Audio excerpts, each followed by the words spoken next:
Let's talk about how to stay strong when you're going no contact with your affair partner. So, if you've been in a secret relationship and you're trying to end this relationship, it can be incredibly hard to go no contact and to stay no contact.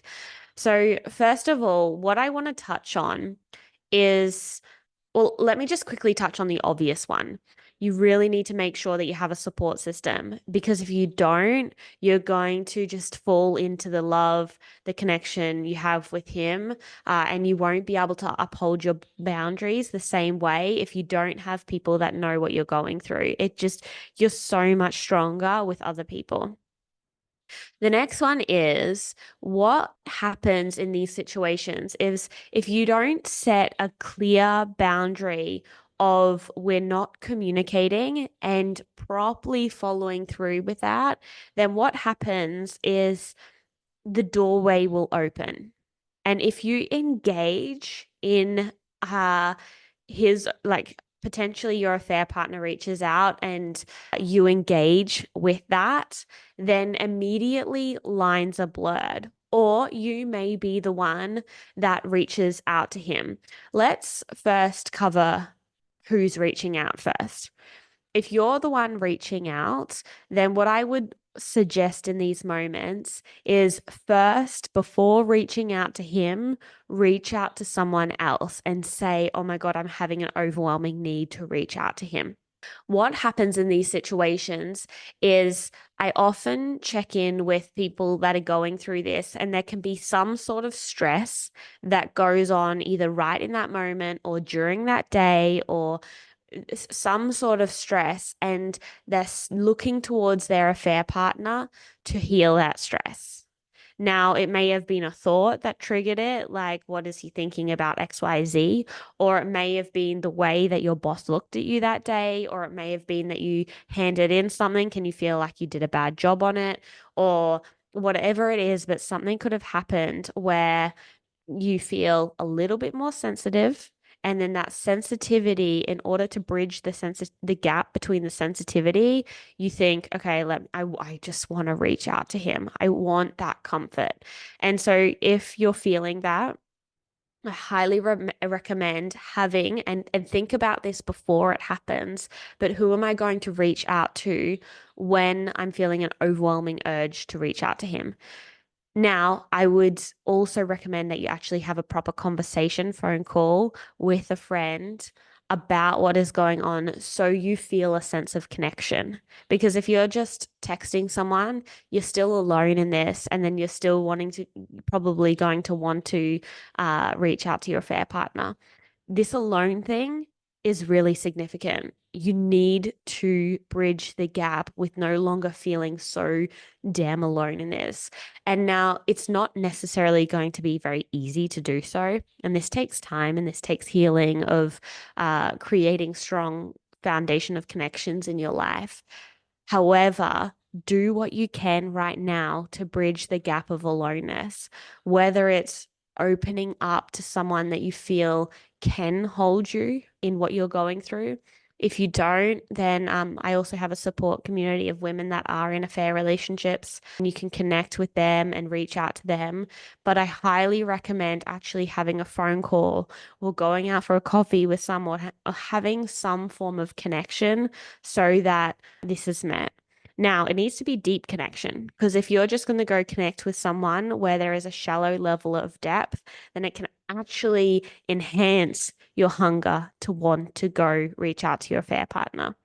The thing is, your affair partner may see you in ways that you feel you've never been seen before. He may value you in ways that you feel valued more than ever before.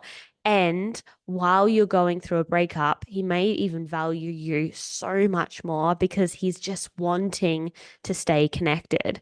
And so you go meet up with a friend who is not giving you that same intensity of love. You'll go back home and you'll be craving that intensity of love from him.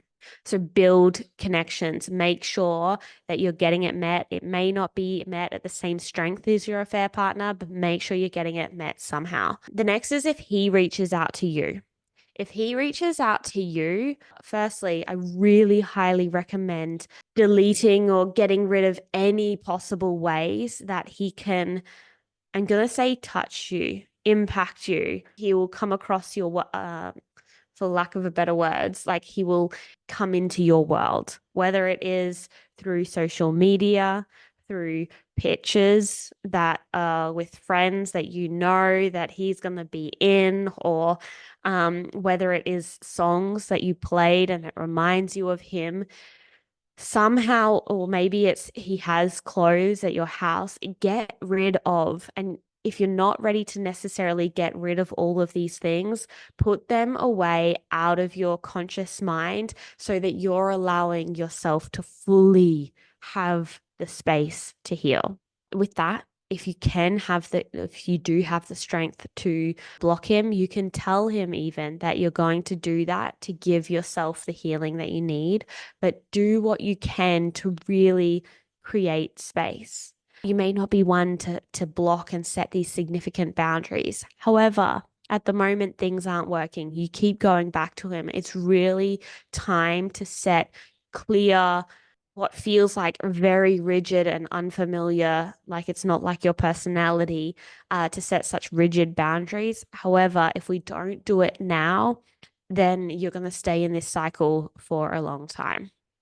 Now, if he does reach out to you, if you engage in this, you're allowing the boundaries to be blurred. Even if it's a friendship engagement, boundaries will be blurred. There's emotions there. You have emotions with each other. And so as soon as you're energetically touching each other or engaging with each other, then lines are blurred. And so it's really important, no matter what is said, to keep the boundary of no contact. I want to address if he asks a question or if he wants understanding on certain things. These can be, when he asks these things of you, it can be so easy to fall back into, okay, well, I just want to answer that. I want to give him the answer. And I don't know how to answer it or whatever it is. Like, if he's asking for some sort of understanding here, this is again immediately inviting conversation. And as soon as we invite conversation, we're back in. And so what I want to just really encourage here is, if he's asking these things, hear what he says and clarify your need for no contact. You're not answering the question. You're just clarifying, this is where I'm at. I need to follow through with this. That way, you're not unwrapping the box with him. You're just simply stating, again, this is where I'm at and this is what I need to do. Also, by clarifying your intention and not answering the question and just clarifying the boundary, you're not inviting more to chew or more for him to go off. If you reply with long messages or say lots of things, he then has more to go off and to give back to you. And so it's really important to keep your replies short, to keep them to the point. You don't need to answer everything. Just clarify the boundary and leave it at that. The more you give, the more he can engage with, and that makes it really difficult. The next is set boundaries that are set goals that are a little bit more achievable. Sometimes when we're in this situation, we just say, okay, I'm going no contact. But then it's like, well, then till when? Now, you don't need to tell him your goals, but for you, if it's just till the end of the month, then this can allow your body the space to have space from him and to feel what that space is like. At the moment, there is attachment, energy, chemicals running through your body by engaging with him. We need to interrupt this pattern and allow yourself the space to actually feel what it's like to actually not have him in your life. You think it's going to be really hard, but what I actually would probably say is, by going no contact, you're going to feel a sense of yourself again. You're going to feel this weight off your shoulders, because by being in a relationship where it's not going anywhere and then there's this constant challenge to break things off, if you actually finally create the space of not contacting each other, then you'll probably have this deep exhale and ability to just be like, I'm free from this. I don't have to keep engaging in circular conversations that are not going anywhere. And you'll probably feel a sense of strength again.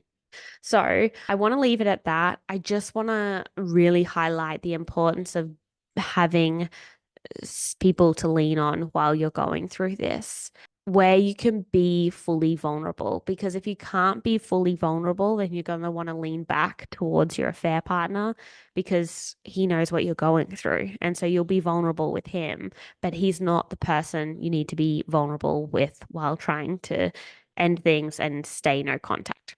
This is a really challenging situation to go through. Don't lose faith. If you've ended it 1,000 times and you keep going back, you will get the strength to move through this. This is a time in your life where you're really strengthening your ability to set boundaries. Keep going at it. Stay strong. You will be able to move through this. If you need help with that, I have one-to-one support, and I also have the support community, and we can help you end it for good. I hope that helps. Bye for now.